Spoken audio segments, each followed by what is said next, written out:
As you know competition इतना tough हो चुका है और आपको चाहिए कि मिनिमम टाइम में हम ज़्यादा से ज़्यादा क्वेश्चन अटैम्प्ट कर सकें। तो इसके लिए मैं लेकर आई हूँ एक ट्रिक जिससे आप मिनिमम टाइम में मैक्सिमम क्वेश्चन अटैम्प्ट कर सकते हैं और किसी भी संख्या की, चाहे वो कितनी बड़ी से बड़ी घात क्यों ना हो, इकाई का अंक 2 से 3 सेकंड में इजीली फाइंड कर सकते हैं।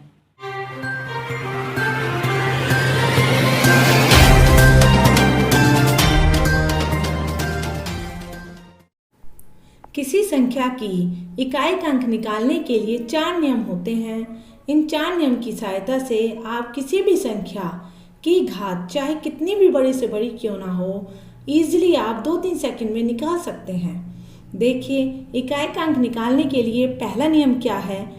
अगर किसी संख्या की हमें इकाई का अंक निकालना है तो उस संख्या की इकाई का अंक देखते हैं। अगर उस संख्या की इकाई का अंक 0, 1, 5 या 6 आ रहा होता है तो उसका इकाई का अंक सेम रहता है।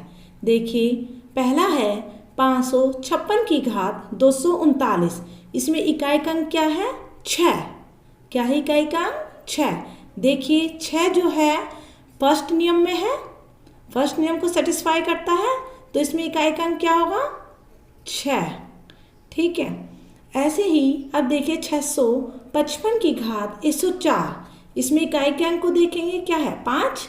पहले नियम को सेटिस्फाई करता है तो इकाई का अंक क्या हो जाएगा? 5। अब देखिए 3021 की घात 251।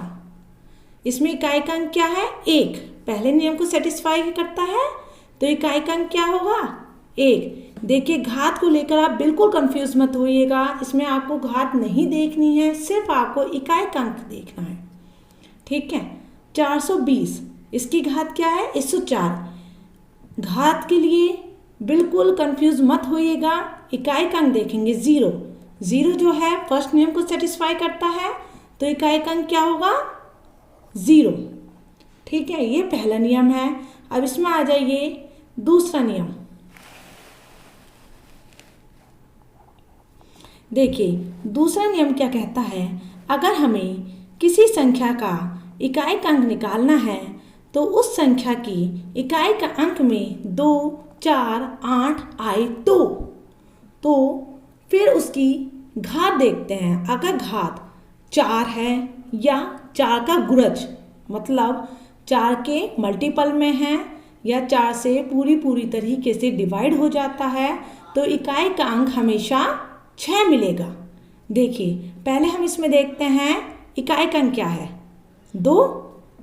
2 क्या है? सेकंड नियम को सेटिस्फाई करता है। अब पूरी तरीके से सेटिस्फाई करने के लिए इसकी घात को देखते हैं। क्या घात 4 के मल्टीपल में है? 4 से पूरी तरीके से डिवाइड हो जाती है। 4 9 36 हो गया, शेषफल 0 है, इसका मतलब पूरी तरीके से डिवाइड हो रही है। तो क्या होगा? 62 की घात 36 की इकाई का अंक क्या होगा? 6। क्या होगा? 6। ठीक है। इसी तरीके से अब देखते हैं, हमें निकालना है 578 की घात 48। पहले इसमें क्या करेंगे? इकाई का अंक देखेंगे। इकाई का अंक क्या है? 8। 8 क्या है? सेकंड नियम में आ रहा है, तो अब क्या देखेंगे? घात क्या है? इसकी घात क्या है? 48। क्या 48 4 का मल्टीपल में है? क्या 4 से पूरी तरीके से डिवाइड हो रहा है? यस, डिवाइड हो रहा है। तो इकाई का अंक क्या होगा? 6। क्या होगा? 6। अब यहाँ देखते हैं, अगला है 678 की घात 102। इसमें इकाई का अंक क्या है? 8। सेकंड नियम में आ रहा है 8। ठीक है। अब इसमें देखते हैं घात क्या है? 102। क्या ये 4 के मल्टीपल में है? क्या ये 4 से पूरी तरीके से डिवाइड हो रहा है? देखते हैं। 4 दूनी 8, 4 पंजे 20, क्या बचा? 2 बचा। शेषफल क्या बचा? 2। अब पूरी तरीके से तो डिवाइड नहीं हो रहा है, शेषफल क्या बचा है? 2 बचा है। तो इस केस में हम क्या करते हैं, उस शेषफल को इसकी जो इकाई का अंक है उसकी पावर में लिख लेते हैं। मतलब 8 की घात 2। अब 8 की घात 2 का मतलब 64, और 64 का इकाई का अंक क्या है? 4। तो क्या हो जाएगा? 678 की घात 102 का इकाई अंक क्या होगा? 4। क्या होगा? 4। अब देखिए, अगर हमें 828 की घात 108 का क्या निकालना है? इकाई अंक निकालना है। तो इकाई अंक निकालने के लिए पहले इस संख्या का इकाई अंक देखते हैं। क्या इकाई का अंक सेकंड नियम में है? यस, है सेकंड नियम में। अब इसकी घात देखते हैं। क्या घात 4 से पूरी तरीके से डिवाइड हो रही है? देखते हैं। 4 दूनी 8, बचा कितना? 2। 4 सत्ते 28 हो रहा है। शेषफल क्या आ रहा है? 0। पूरी तरीके से डिवाइड हो गए हैं। तो इसमें इकाई अंक क्या होगा? 6। क्या होगा?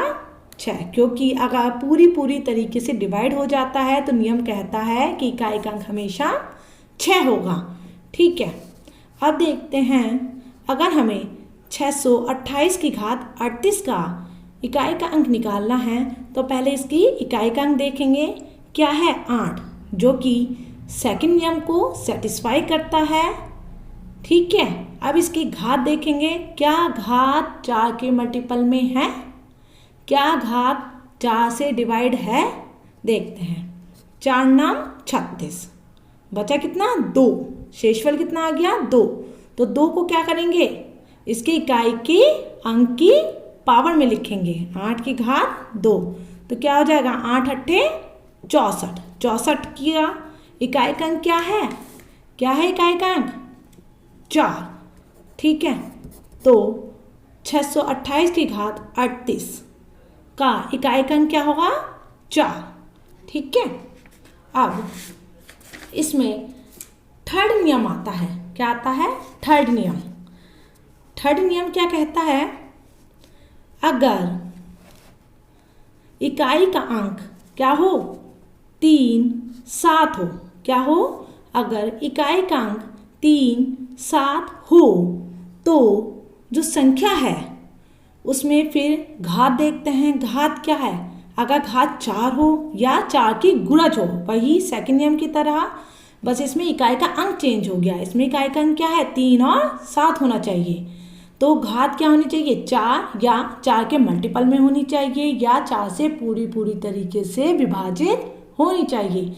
तो अंक हमेशा क्या मिलता है? इकाई का अंक क्या मिलेगा? 1। तो देखिएगा, ये है 743 की घात 36। पहले इसमें इकाई का अंक देखेंगे। क्या है इकाई का अंक? 3। तीसरे नियम को सेटिस्फाई करता है? करता है। ठीक है। अब इसमें घात देखेंगे। क्या ये घात 4 के मल्टीपल में है? क्या ये घात 4 से पूरी तरीके से विभाजित है? यस, है। 4 नम 36 पूरी तरीके से डिवाइड हो गया है।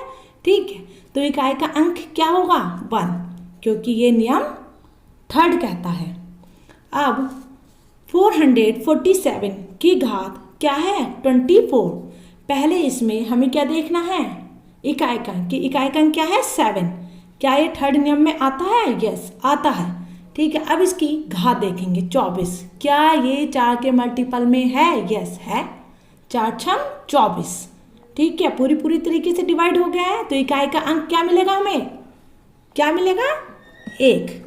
ठीक है। अब है 247 की घात 47।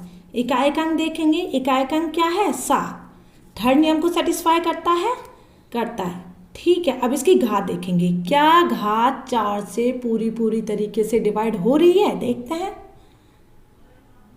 ठीक है। 4 से डिवाइड करके देखते हैं। 4 एकम 4, 4 एकम 4, बचा कितना? 3। 3 बचा। जो हमारा शेषफल बचा है 3, उसे इकाई के अंक की पावर में लिख लेते हैं। 7 की घात 3 हो जाएगा। 7 की घात 3 का मतलब 343। 343 का इकाई का अंक क्या है? 3। ठीक है। तो 247 की घात 47 का इकाई का अंक क्या हो जाएगा? 3। ठीक है। अब 863 की घात 38। इसमें इकाई का अंक क्या है? 3। क्या है इसमें इकाई का अंक? 3, जो कि थर्ड नियम में है।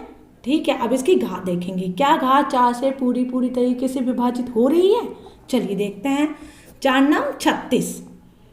ठीक है। क्या शेषफल बचा? 2। 2 को अब क्या करेंगे? इकाई के अंक की पावर में लिख लेंगे। 3 की घात 2, क्या आया? 9। तो 863 63 की घात 38 का इकाई अंक क्या हो गया? 9। ठीक है, अब इसमें चौथा नियम क्या है देखिएगा। चौथा नियम ये है, यदि इकाई अंक क्या हो? 9, यदि इकाई अंक क्या हो? 9 और घात क्या हो? सम। क्या हो? घात सम। तो इकाई अंक हमेशा क्या होगा? 1 होगा। अगर घात क्या हो? विषम हो। क्या हो? घात विषम हो तो इकाई अंक क्या होगा? 9। क्या होगा? 9 होगा। देखिए, अगर हमें 79 की घात 49 का इकाई अंक निकालना है तो सबसे पहले हम क्या देखते हैं? इसका इकाई अंक। क्या है इसका इकाई अंक? 9। 9 जो है वो चौथे नियम को सेटिस्फाई करता है? करता है। ठीक है, तो अब इसकी घात देखेंगे। क्या घात सम है? क्या घात विषम है? यस, विषम है घात, तो इकाई अंक क्या होगा? 9। क्या होगा? 9। अब देखिए 99 की घात 38, इसमें इकाई अंक क्या है? 9। क्या ये 9 फोर्थ नियम को सेटिस्फाई करता है? यस, करता है। अब इसके इकाई का अंक तो हमने 9 देख लिया है। ठीक है, अब इसकी घात देखेंगे। क्या घात सम है? क्या घात सम है? यस, सम है, क्योंकि ये 2 से पूरी तरीके से डिविजिबल है। इसका मतलब इसका इकाई अंक क्या होगा? 1। ठीक है, अब बच्चों कंपटीशन में कुछ अलग टाइप के क्वेश्चंस भी आते हैं। देखिए, अगर हमें ये दिया हुआ हो, ठीक है, 583 मल्टीप्लाई 997 मल्टीप्लाई 443 मल्टीप्लाई बाय 884 और इसका आपको इकाई का अंक निकालने के लिए पूछा जाए तो हम आप कैसे करेंगे? देखिए, हम क्या करते हैं, हर एक के इकाई नंबर की आपस में मल्टीप्लाई कर देते हैं। देखिए, इस संख्या का इकाई अंक क्या है? 3 और इस संख्या का इकाई अंक क्या है? 7। पहले इन दोनों की आपस में मल्टीप्लाई कर लेंगे। क्या आएगा? 3 सत्ते 21। क्या आएगा? 21। ठीक है, अब 21 की मल्टीप्लाई 3 से नहीं करेंगे। 21 का जो इकाई अंक है क्या है? 1। इस 1 की मल्टीप्लाई करेंगे 3 से। क्या आएगा? 3 आ गया। 1 की मल्टीप्लाई 3 से करा तो क्या आएगा? 3। ठीक है, अब 3 की मल्टीप्लाई किससे करनी है? 4 से, तो क्या आएगा? 3 4 जा 12 और 12 का इकाई अंक क्या है? 2, तो क्या हो जाएगा इकाई अंक? 2। ठीक है, अब आप घर से एक क्वेश्चन करके लेकर आएंगे। देखिएगा, आपको इस संख्या का इकाई का अंक निकालना है और कमेंट बॉक्स में कमेंट करना है। धन्यवाद।